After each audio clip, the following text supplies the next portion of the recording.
Hey fellow group fitness instructors, group fitness managers, personal trainers.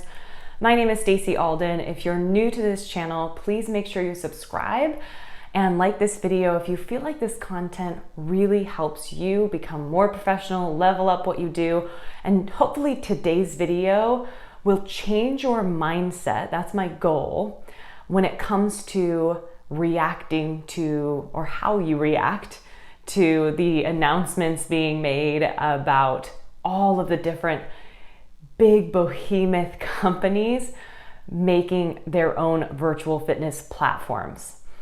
I have to admit real quick, I literally just came home after a busy day of taking classes, checking in with instructors, meetings, all of that great stuff with my team. And I really wanted to have a heart-to-heart on my YouTube channel about virtual fitness. And I'm really struggling with what to even name this video. So I'll do my best to get my thoughts out in as organized a manner as possible. So virtual fitness, there are, again, these big named virtual fitness companies, some of them who have been around for a while and are of course taking off during this time of COVID-19. And then there are some newer companies, Apple, little lesser known name of Apple, huge name in the industry, in the tech industry, and now the fitness industry. They are creating their own virtual fitness platform. And it's a conversation I've had with a lot of instructors. It's a conversation I've had with a lot of managers. The feeling we get in the pit of our stomach when those new platforms come out. Those new, shiny, wonderful setups and studios and instructors show up with their big personalities, and our participants start to talk about it. And we can't help but feel a bit threatened. So let's just throw it out there. But here are some lessons and reasons as to why we should stop comparing and start learning. Easier said than done. But that's, I think, my biggest piece of advice for us, it's something I'm working on, is identify what you can learn and how our two worlds of in-person and virtual, and how most of us are now who had never done virtual, are teaching virtual, how those two worlds can get along and not fight against each other. You as a live group fitness instructor who teach in person should be experimenting with it if you haven't already with teaching online.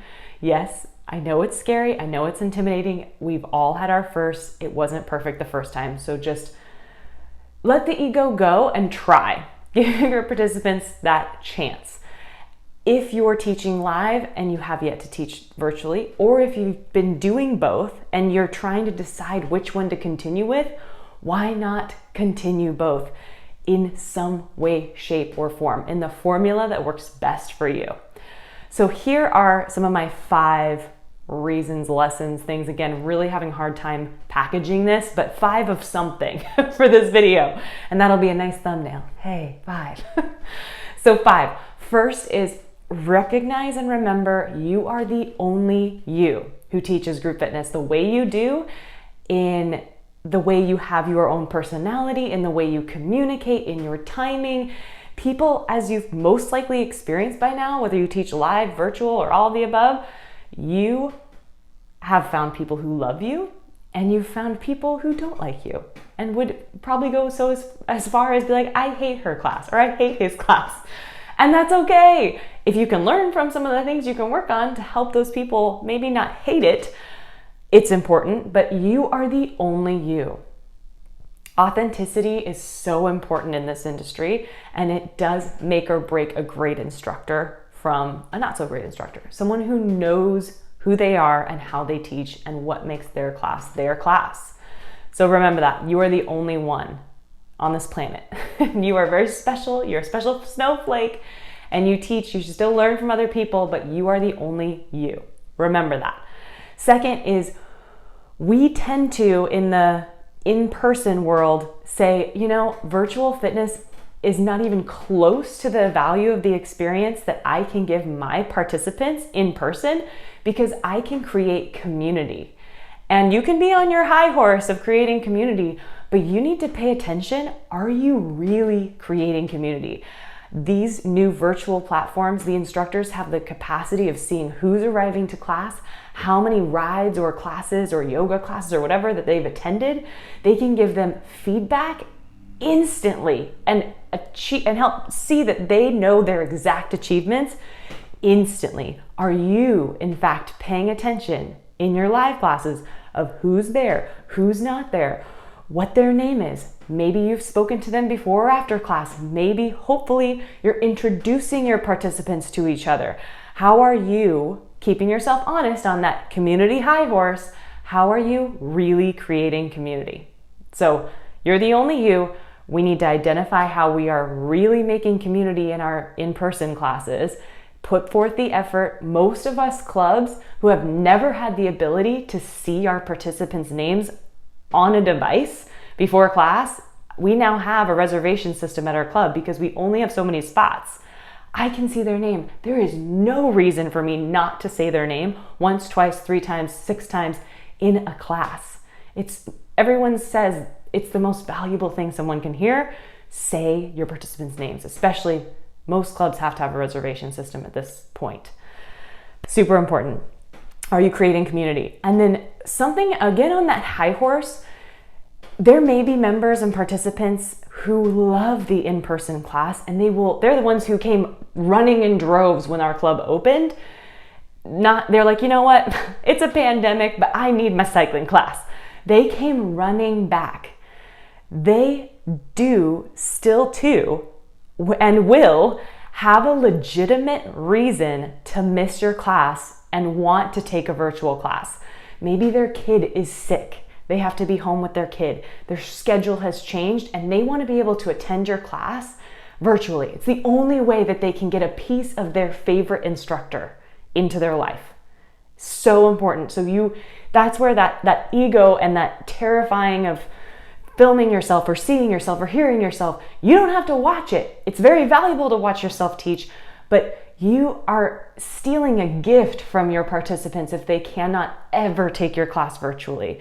On the days that they have a legitimate reason, which they all will, they can't come to your class that day, but they have time later on or a different time, and they really want to see your wonderful face.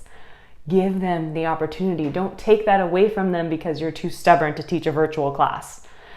Huge lesson for me this year because I wasn't against virtual, but I wasn't super interested in it. And now it's super important to my team and myself and our club.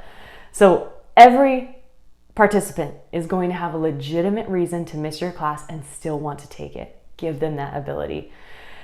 Fourth thought I have here are the creative ways that virtual fitness has helped us learn to reach out to our participants. Similar to what I spoke of in the beginning, was the ability to see people's names.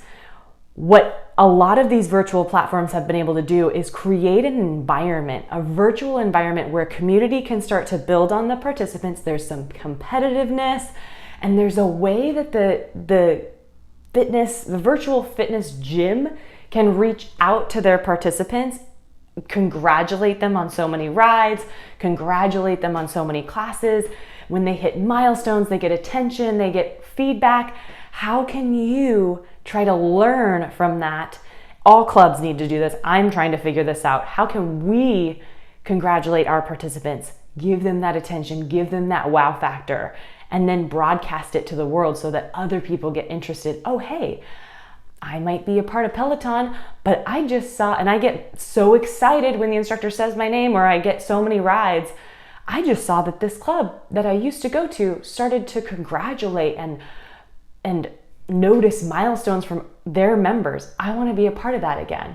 So really important, something I really want to do in the coming months and year. I don't know, scary and daunting as far as how much work that's going to be, but so important. We have to do that. We have to see that, we have to recognize it, and we have to learn from it.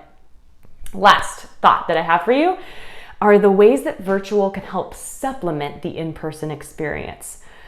What we've learned this year is that we are now limited in the capacity that we can take a certain number of participants in our classes.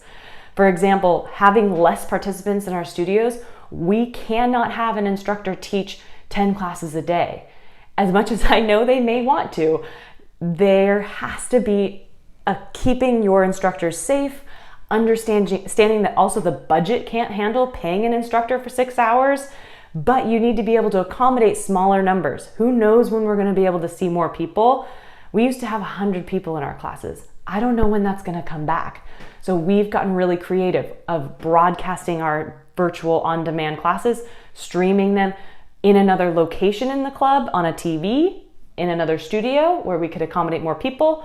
Or another strategy is pre-recording the class and then broadcasting it in a row. The participants come in, they take a virtual class in the club using our equipment in our facility. So there is that touch point of your facility, but it's having virtual help accommodate more people. It's not their favorite, but it's a way you're showing that you're trying to help them arrive and take class. Those are some strategies. Having less spots. There is an intimidation factor to taking a live class that virtual can help participants overcome. So someone who has never done an in-person class, virtual is their stepping stone, their gateway drug to attending your live class. Provide those people that gateway. Be that gateway as the instructor. So those are a couple ways virtual can become a supplement to reaching more people. And then last, what I've discovered as a manager is how virtual fitness has become a tool for me when I am onboarding a new instructor. I have a whole library of our best classes with our best instructors that I can just give to them, give them the links to it, and say, I would love for you to watch this class. Give me some feedback on what you learn and what questions you have before your audition. So that way we can actually give our potential new employees or instructors this really helpful visual and understanding of what you're looking for them to teach. They can see the light in that instructor's eyes as they teach this class. They can see that your team is progressive and learning how to do the virtual stuff. And it's just really been a huge tool. I even see it as a way of training our instructors who may be expanding their horizons into different formats. So those recordings are going to be useful not just for your members and your participants, but also for your team and for your future team. I don't want to make this video too long because there was a lot of information, but I hope this helps you identify that virtual and in-person need to be seen as hand in hand. We are starving our participants and our future if we fight it, if we fight that virtual opportunity. I'm so proud of my team. I'm so grateful for my team for all the work they've done and put in. And I hope these concepts help you really identify why and where you can become a virtual instructor if you haven't already. And if you have, why you shouldn't be afraid or let these produced massive budget companies who are coming out with virtual, don't be so intimidated by them and compare yourself to them. Be brave and just learn. Be humble and learn. And I can promise you, you will become a better instructor. You'll have more people coming to your classes and you'll continue to learn, but you won't be intimidated by these new behemoth virtual platforms. Thank you again for watching this video. I hope it was helpful. And again, subscribe to this channel and I hope to see you guys next time in my next videos / live best practice interviews with some of my favorite leaders in the fitness industry.